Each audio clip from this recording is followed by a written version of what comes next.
Good morning. Good morning, good morning, good morning. Good to see you guys on. Good morning, good morning.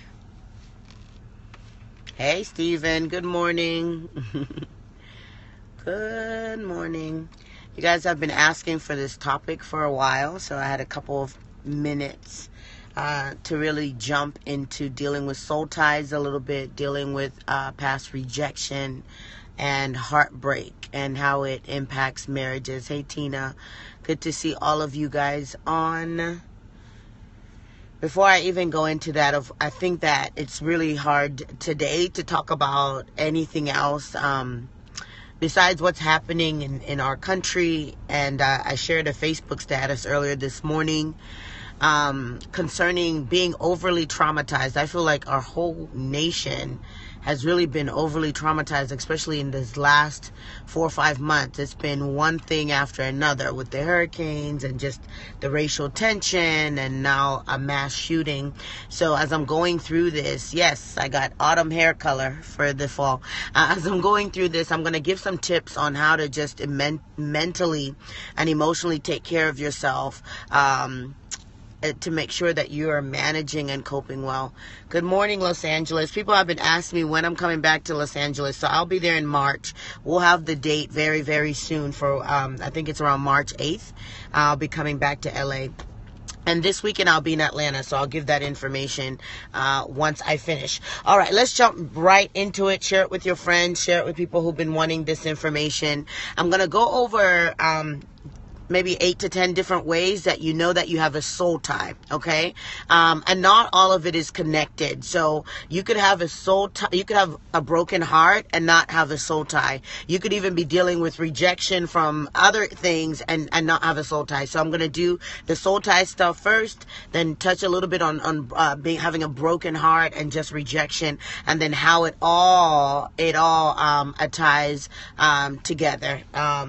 In how your marriage does and how your relationships do. We deal a lot with this during the camps, the wife camp and the husband huddle, because you will see, I see it all the time in marriages, that people who have not dealt with past issues, they bring them into their current marriage, and it's just really, really messy. So let's start with the soul ties, and then we'll go there.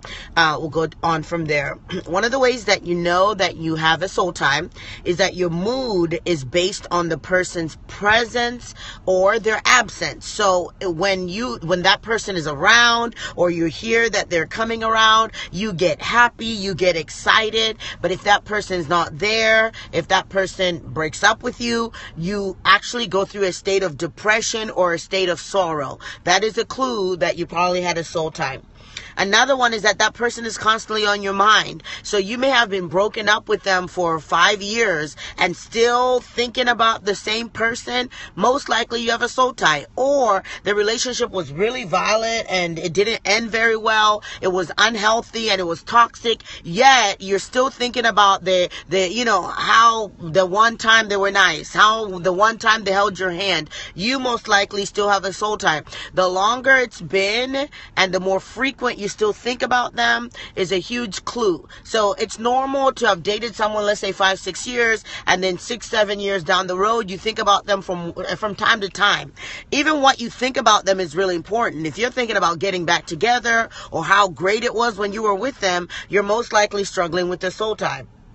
Another one is you have difficulty making decisions without the person's input or approval. This is really important. I'm going to deviate a little bit because soul ties are not just relationship soul ties. It's not just, y'all, I forgot to turn off my car. My new car doesn't make no noise, so I forget sometimes when it's on. So let me turn it off so that I can make sure I'm not wasting gas. But soul ties are not just relational. They're not based on just a romantic relationship. So there's different types of soul ties. I'm not really going to go into that for a long time because we have so much to cover. But there's parent and child soul ties, which are healthy and until the child is about 18, when they should be able to make their own decisions, when they should be able to think on their own, when they should be able to go out in the world. If the mother or father is still, trying to control them, or still trying to make sure they think the way that they think,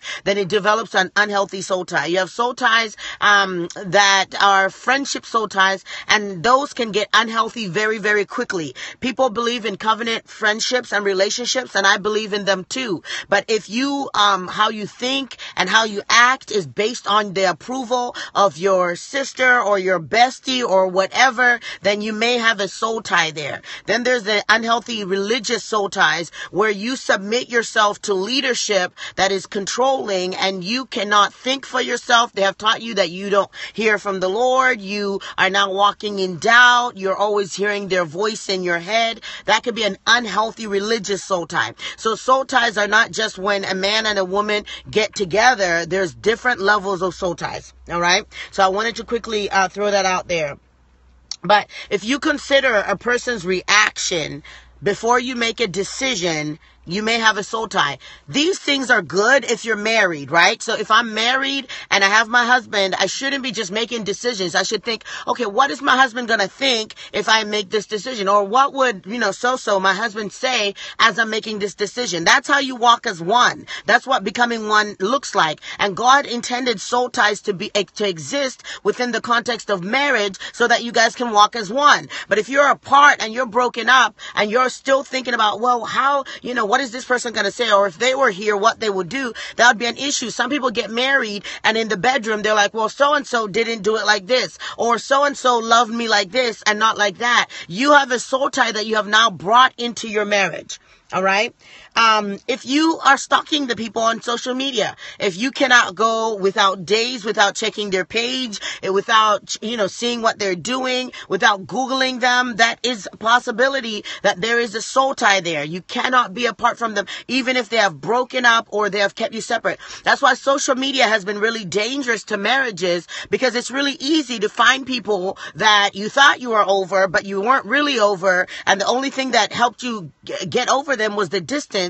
But with a touch of a button or with the search engine, you can find somebody that you still have a soul tie. And the thing is, the longer you're apart from someone, the longer you break off all communications, the easier it is to break a soul tie. But if you're still in the same area, you have the same kind of friends, it's going to keep coming up over and over.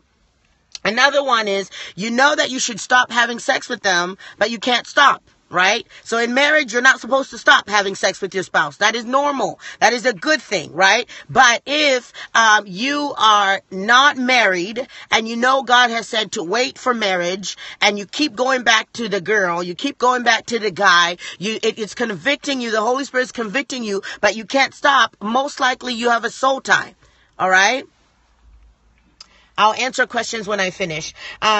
Okay, you stay in a relationship despite the protest of people that really love you, people that have your best intentions in mind. You know that person is unhealthy. The people around you, your family, maybe your church is telling you this is unhealthy, yet you stay in it. That is a clue that you probably have a soul tie. Soul tie is a literal stronghold. Your soul is your will, your emotions, and your intellect. And when your soul ties to another person, your soul has now tied to their emotions, their will, and their intellect. And so now it's hard for you to think outside of them. This is supposed to happen within marriage and within some covenant relationships that are God ordained, but not outside of that. When it happens outside of that, it brings chaos. And so if you're married and you still have this soul tie with somebody that you haven't dealt with in the past, then those things are going to now impact how you view your spouse, how you make decisions. You're going to struggle with comparison. You're going to struggle with looking back. You're going to struggle with not being able to move forward.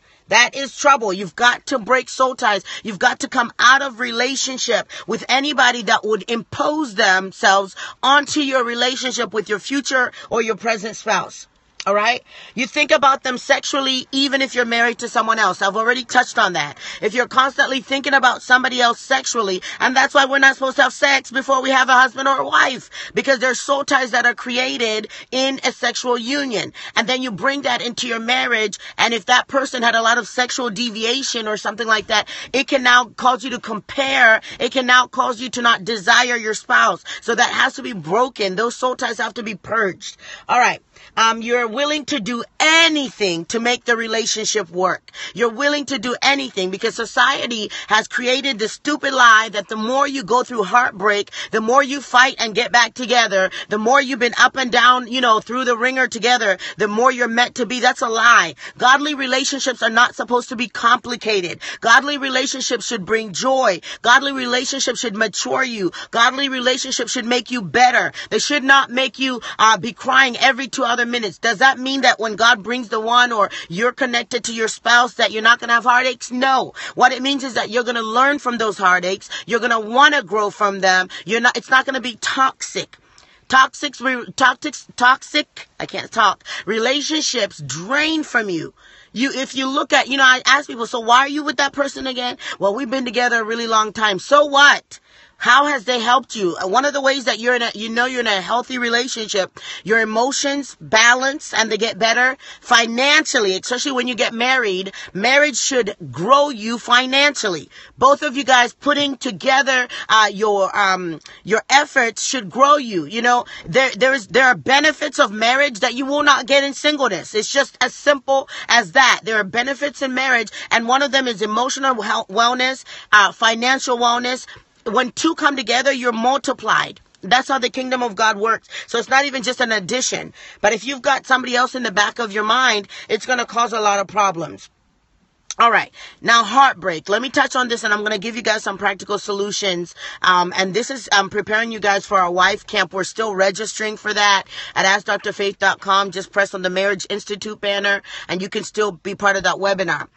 So different people go through heartbreak for different reasons. I did a course last year on how to get over divorce, how to heal from severe heartbreak like betrayal, how to heal from adultery, how to heal from infidelity. And we're going to touch on that in the camps a little bit. But you've got to give yourself time. You've got to give yourself time. And it's the same thing even with soul ties. Once you have broken up from that person, once you have stopped communication from that person, you've got to give yourself time. People are always asking me, how do you know you're healed to start dating? When your heart is not raw anymore. If you think about that person and there's a rawness, or the tears start coming, or you get angry, or you get bitter, or there's an emotional reaction to the thought of that person, you're probably not ready to move on. So one of the things you want to do is give yourself time. The other thing that you want to do is you want to sever that relationship. Some people say, well, we were together for so long, we want to remain friends. I know somebody asked, what if you have children with them? Of course, that's going to be a little bit more difficult, but you need to create strong boundaries that our communication is solely based on our children, not anything else. Once they start crossing the boundaries, because some people will not respect the fact that you're broken. Some people will not respect the fact that you guys are apart. If they want sex, they're going to push the boundaries. They're going to start giving you the little talk or whatever to lure you back. So mentally, you need to create strong boundaries if you're going to overcome soul ties, if you're going to overcome heartache. The other thing you need to do is you need to renounce your relationship with that person. Renounce means to turn away. It's to acknowledge any evil thing that did not please God in that relationship and say, God, I come out of agreement with the sexual union that I had with this person. God, I come out of agreement with the dysfunctional relationship that I had with this person. I sever my emotions. I sever my heart. I sever my memories from this relationship. It doesn't mean you're being mean and you're severing whoever that person was, because in most relationships, there are really good things that come out of it. So what you want to do is take the lessons from it, and then everything else that would hinder you from being successful in a future marriage or a future relationship, you spit it out. Okay?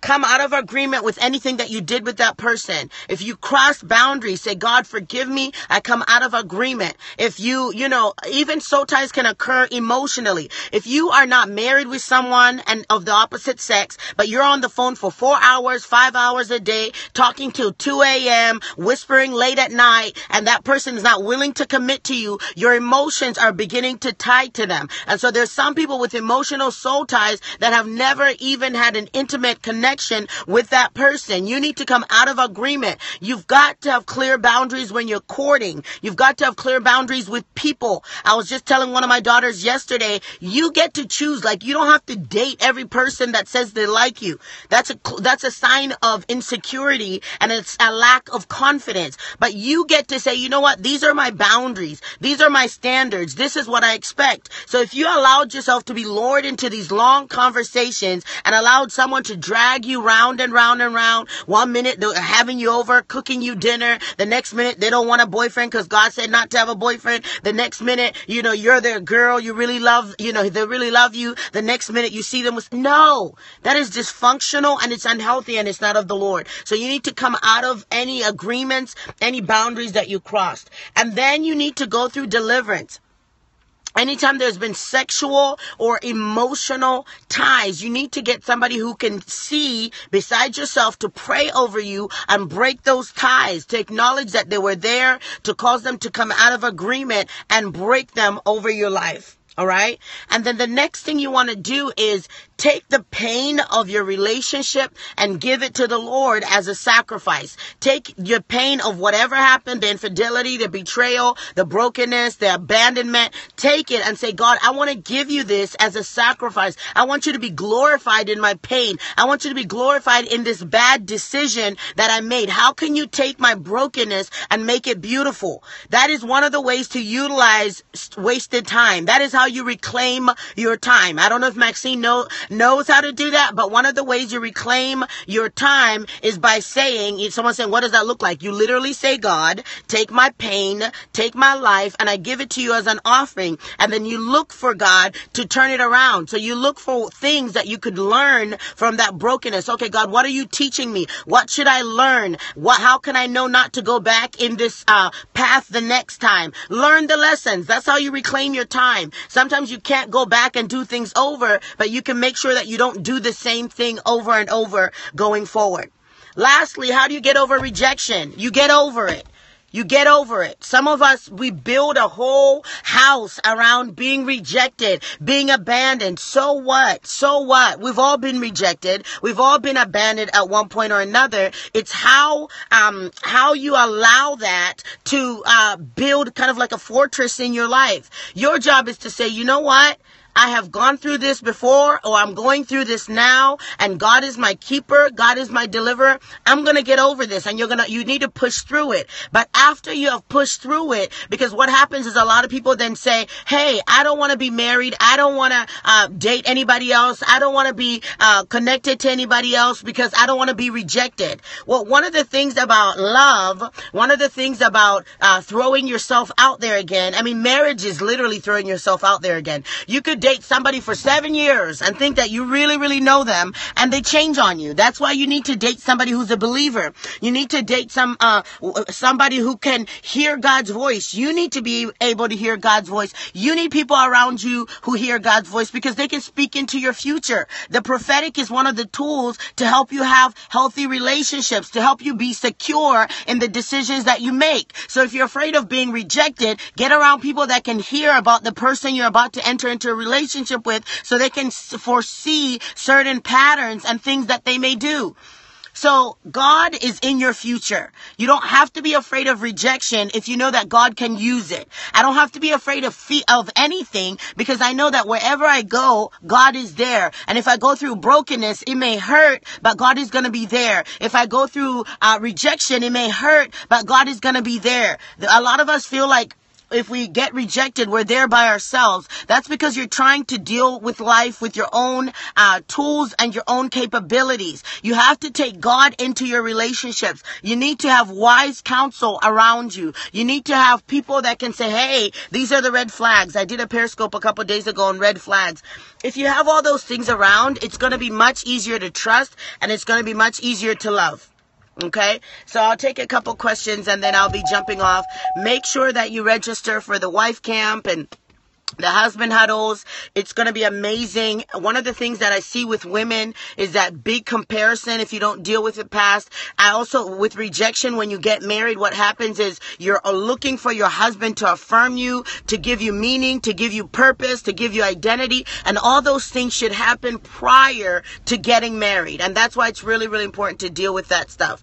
So I'll take a couple questions and then we'll go from there. I know you guys were posting them. How do I get registered for the wife camp? You go to AskDrFaith.com/Destiny Marriage Institute, or you can go to AskDrFaith.com, go under courses, press the Marriage Institute icon, and it will take you to the site to register for wife camp. You can attend wife camp from anywhere in the world. It's going to be live streamed, and we're also doing it live at our church. Been told that between my mom and I is an unholy soul tie because I try to be the parent. How do I deal with that? You probably try to be the parent because there was some dysfunction in their parenting. We call those parentified children. So if your mom is maybe not responsible, or maybe she went through a lot of heartache and you tried to be the spouse to her, to try and take care of her, that's an unhealthy soul tie, and there's enmeshment. You need to allow God to be her spouse. You need to allow God to also be her parent. You need to create space between you and that person. You probably need to move out if you're of age. You need to get your own emotional independence, and you need to allow her to gain her own emotional independence. So it's going to require a severing of that relationship, and then you need to figure out why you have a savior complex or a mothering complex. And I'm not yelling, but these are the things that usually go on with that kind of temperament, and you need to deal with that. It's probably connected to some severe chaos and trauma that you guys went through. I don't have any books on my mind right now on soul ties.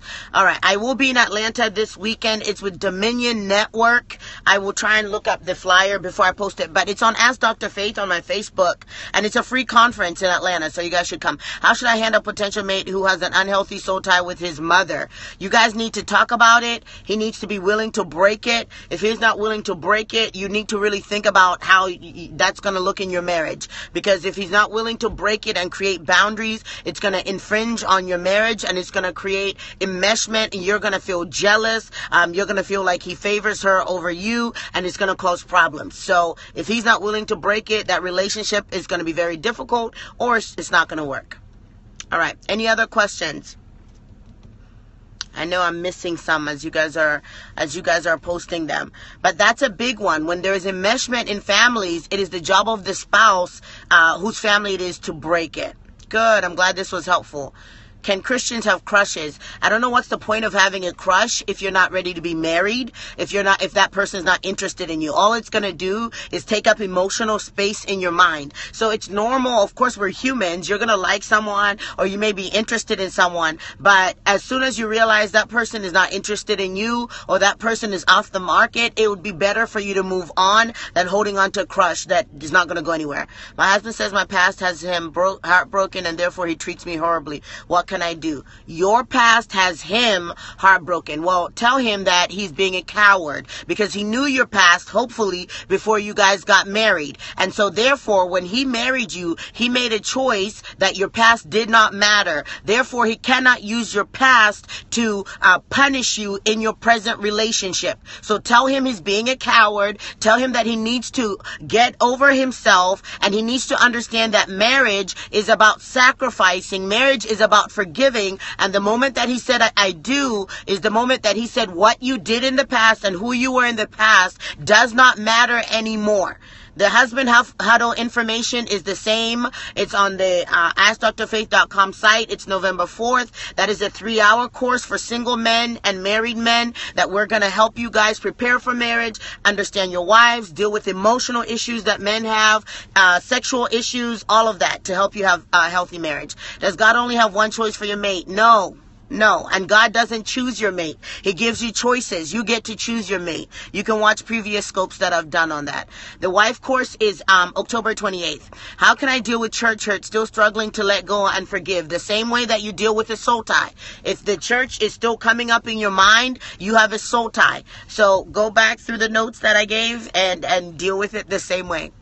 And guys, there's no such thing as church hurt. There is people hurt, but there's no church hurt. The church as a whole doesn't hurt you. People hurt you, and broken people are going to hurt people. And you need to learn how to forgive people, because most of the times when they hurt us, they're also broken. And so you don't hold them, I don't hold a grudge to someone who is not healthy emotionally. If you're not healthy and you're rude and you're mean and you're conniving, I have pity on you, because it means that you need to grow and mature. So I'm not going to stay in a place of anger and hurt towards broken people, because it's now bringing me to the same level that they're at.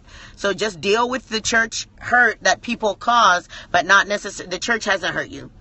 All right. Any other questions about marriage, about dealing with your past, dealing with being heartbroken?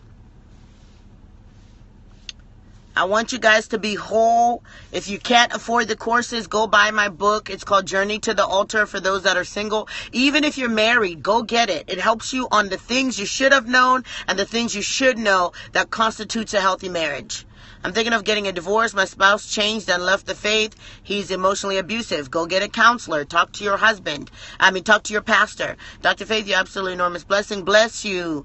With the parent-child thing, what if you are financially responsible for your parent? How can you, what? You could still help your parents financially, but usually the issue is emotionally. If you are saving them emotionally, if you are protecting them emotionally, that's an issue. If your parents can work and their bodies are okay, you need to help them figure out how to get a job and not just enable them. So how can we sow? Thank you so much. You can sow by just going to PayPal and send info. You can send whatever to info@askdrfaith.com, or you can go to warringministriesint.org and donate. How do you suggest preparing for marriage now that I'm healed? Get my book, Journey to the Altar, or take the marriage boot camp. We started the first course last Tuesday. We're off this Tuesday, and we have 4 more hours of training. Those are going to really help you. Going through transition and losing my apartment friends. All right. Any other questions about relationships? I'm going to jump off now. I just wanted to share that with you. Oh, let me see if I can get the information about Atlanta. Which one is the one talking about God choosing your mate? I keep seeing a lot of dreams, but I'm single. I don't know which one which Periscope or which I'm not sure what you're asking about. Let me see if I can get this information for where I'm going to be in Atlanta for those that are there. Oh, register for Pioneer Girls. Early registration was supposed to end Saturday. We've extended it until tonight. So if you're joining us for the Pioneer Girls Conference, to be empowered, to get clarity, to get healing, to get understanding on your assignment in Raleigh, November 10th, 11th, and 12th, you can get the early registration at legacycenterchurch.org still until midnight. Then we're going to break that off. All right. Blessings, blessings, blessings. It's been just extended till tonight. That's it. And that's because we had a busy weekend, so they hadn't gone in there and shifted stuff yet. So go in there and register for the Pioneer Girls Conference. Register for the VIP session. I'm going to be coaching and mentoring for 4 hours, 55 women, just on whatever's on their heart. Will I be able to catch the replay on the Marriage Boot Camp? Yes. If you register for the Marriage Boot Camp, you still have 2 courses, 5 hours to go, and you'll be able to catch the one night that you missed. All right, I can't find the information because I'm not on the internet. I'm outside. So it's just look up Dominion Network. It's in Norcross, Georgia, and I speak Friday night and Saturday morning. And it's a free conference for those that will be in Atlanta. I'll be speaking on Friday and Saturday morning. All right. Blessings. Talk to you soon. Have a wonderful day. If you need counseling, inner healing, any of that stuff, email us, info@askdrfaith.com, and we can help you schedule an appointment to get all that, break the soul ties, heal from the divorce, heal from the betrayal, so that you can have healthy relationships. All right. Bye-bye.